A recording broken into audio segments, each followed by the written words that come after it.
Motion class 9 part 4 difference in between distance and displacement. आज हम लोग देखेंगे कि डिस्टेंस और डिस्प्लेसमेंट में क्या अंतर है। क्वेश्चन पूछा जाए एग्जाम में कि डिफरेंस कीजिए डिस्टेंस और डिस्प्लेसमेंट के बीच में, तो एक तरफ डिस्टेंस ले लेते हैं, एक तरफ डिस्प्लेसमेंट को ले लेते हैं।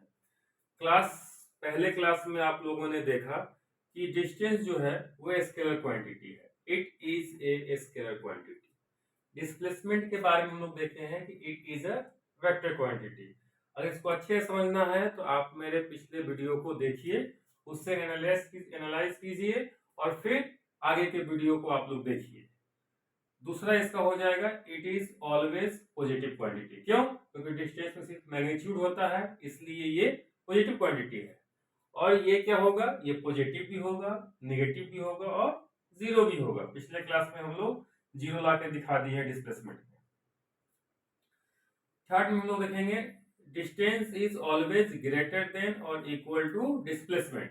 डिस्टेंस में एक्चुअल पाथ को लेते हैं, इसलिए इसमें क्या होता है कि डिस्प्लेसमेंट से हमेशा बड़ा या बराबर रहता है, और डिस्प्लेसमेंट जो होता है ये हमेशा छोटा और बराबर होता है। बराबर कब होता है ये पिछले क्लास में हम लोग बता चुके हैं, इस बात पर डिस्कशन हो चुका है कि कब बराबर होगा।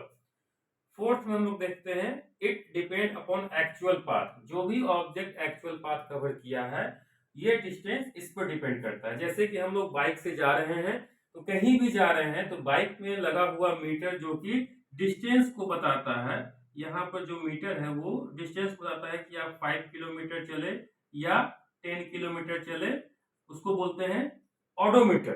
तो ऑडोमीटर से हम लोग डिस्टेंस को मेजर करते हैं, ना कि डिस्प्लेसमेंट को मेजर करते हैं हम लोग। तो जो एक्चुअल पाथ कवर करता है कोई भी चीज ऑब्जेक्ट, तो उस केस में हम लोग डिस्टेंस को कैलकुलेट करते हैं। और डिस्प्लेसमेंट के केस में जो होता है, पहली भी बात हो चुका है कि ये वेक्टर क्वांटिटी है, ये इनिशियल और फाइनल पोजीशन पर डिपेंड करता है, इसको एक्चुअल पाथ से कोई मतलब नहीं है। It is independent from the actual path, only depend upon initial and final position. अब हम लोग आगे देखेंगे स्पीड मोशन के बारे में कि मोशन किस तरह का होता है। चलिए बच्चों, हम लोग देखते हैं टाइप्स ऑफ मोशन। दो तरह का मोशन है, आप लोगों को पढ़ना है, एक यूनिफॉर्म मोशन, एक नॉन यूनिफॉर्म मोशन। इसको बोलते हैं यूनिफॉर्म। यूनिफॉर्म कहने का मतलब है एक समान, एक समान, एक जैसा। जैसे यहाँ पे इसको देखते हैं, when the object covers equal distance in equal time interval, this kind of a motion is known as uniform motion। कहने का क्या मतलब है कि अगर टाइम सेम होगा तो डिस्टेंस सेम कवर करेगा, तो उसको बोलते हैं यूनिफॉर्म मोशन। और नॉन यूनिफॉर्म मोशन किसको बोलते हैं? when the object covers unequal distance in same time interval। अगर दो डिस्टेंस का टाइम सेम भी ले रहे हैं, उस केस में हम लोग देख रहे हैं कि डिस्टेंस अलग अलग कवर कर रहा है, not equal to a b, not equal to b c, even T1 equal to T2 है तब। ये कौन सा हो गया? नॉन यूनिफॉर्म मोशन हो गया।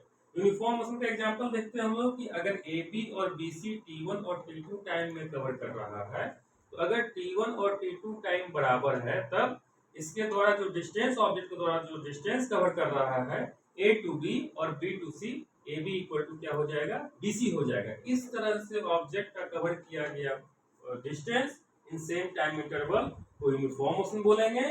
और सेम टाइम इंटरवल में अगर अनइक्वल डिस्टेंस कवर कर रहा है, उस तरह के मोशन को बोलेंगे नॉन यूनिफॉर्म मोशन। और इस दोनों मोशन के बारे में इस चैप्टर में हम लोग को पढ़ना है।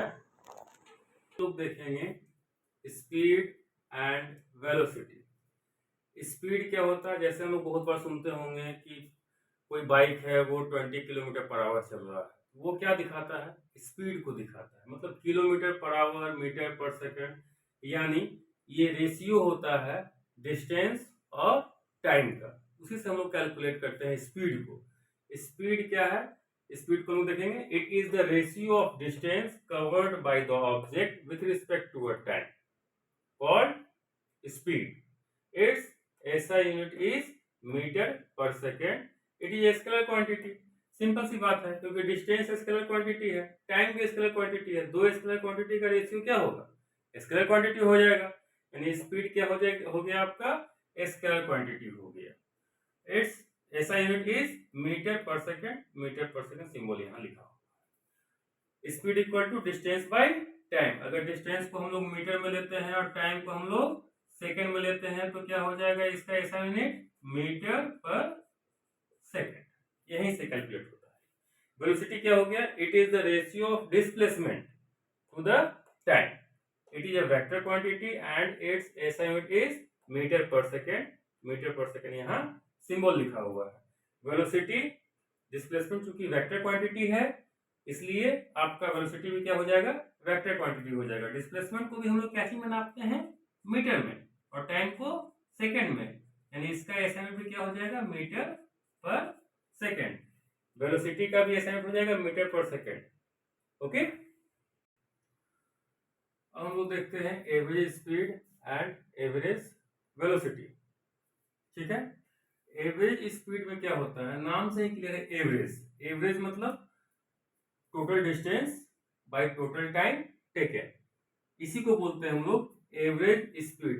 मान लीजिए कि आप जो है वो एक पॉइंट से दूसरे पॉइंट तक जा रहे हैं, तो इसमें आपका निकल के आ रहा है कि मान लीजिए कि आप 10 मीटर पर सेकेंड के रफ्तार से ए से बी तक पहुंचे। कोई ऐसा बात थोड़ी होगा कि आप एक समान मोशन में जा रहे होंगे, यहाँ पर क्या होगा, कभी रुके होंगे, कभी एक्सेलरेट किए होंगे, कभी स्लो हुए होंगे। तो ए से बी तक जाने में आपका 10 मीटर पर सेकेंड लगा, यानी ये क्या है, एवरेज स्पीड है। जैसे मान लीजिए कि आप ट्रेन से जा रहे हैं, पटना टू गया जा रहे हैं, पटना से गया जा रहे हैं। पटना से गया का डिस्टेंस लगभग कितना है, 100 किलोमीटर है, और आपको जाने में कितना टाइम लगा, 5 आवर लगा। तो आपका एवरेज स्पीड कितना हो जाएगा, 100/5 कितना हो गया, 20, यानी 20 किलोमीटर पर आवर। तो ऐसा थोड़ी होगा कि जिस ट्रेन से जा रहे होंगे वो पटना से खुली होगी और गया तक जा रही होगी और उसमें 20 किलोमीटर प्रति घंटा के रफ्तार से ही जा रही होगी। वो कभी 60 पर पहुंची होगी, रुकी होगी, आगे बढ़ी होगी, कभी 80 गई होगी, कभी 10 भी गई होगी। तो टोटल जो डिस्टेंस हुआ वो 100 किलोमीटर और उसको कवर करने में 5 घंटा लग रहा है। तो ये जो 20 किलोमीटर पर आवर है ये आपका एवरेज स्पीड को बता रहा है, जो कि पटना टू गया जाने में लग रहा है। यानी 20 किलोमीटर पर आवर के रफ्तार से ये लगातार यहाँ से पटना से गया पहुंचा। लेकिन इसका कहने का मतलब ये नहीं है कि आपको ये करेक्ट बताएगा, ये करेक्ट स्पीड आपको एवरेज कभी भी करेक्ट डाटा नहीं देता है, ये एवरेज देता है जो कि total distance by total time taken को बता रहा है, ये एवरेज स्पीड। उसी तरह से एवरेज वेलोसिटी क्या हो जाएगा, total displacement by total time taken हो जाएगा। इसी चीज को हम लोग सवाल से देखते हैं, जैसे ए से ओ है और ओ से बी है। इस केस में ए से ओ तक जाने में 3 मीटर का डिस्टेंस है, टाइम 2 सेकंड लग रहा है। ओ से बी तक जाने में जो टाइम है वो 3 सेकंड लग रहा है, और ये जो डिस्टेंस है वो 4 मीटर का है। अगर हम लोग एवरेज स्पीड निकालें तो कितना हो जाएगा एवरेज स्पीड, टोटल डिस्टेंस हो गया 3 + 4 यानी ये हो गया 7 मीटर, और टाइम कितना लग रहा है 2 सेकंड + 3 सेकंड, ये हो गया 5, ये हो गया 1.4 मीटर पर सेकंड हो गया। उसी तरह से अगर हम लोग एवरेज वेलोसिटी निकालें, एवरेज वेलोसिटी क्या हो जाएगा इसका, एवरेज वेलोसिटी हो जाएगा आपका, डिस्प्लेसमेंट कितना हो गया, इसको यहां से यहां तक कनेक्ट कर दीजिए, ये हो गया आपका 5 मीटर, ये हो जाएगा आपका 5 मीटर बाय टोटल टाइम कितना लग रहा है 2 सेकंड + 3 सेकंड, कितना हो गया 5 सेकंड। तो ये कट गया आपका 1 मीटर पर सेकंड जो हुआ वो हो जाएगा आपका एवरेज वेलोसिटी।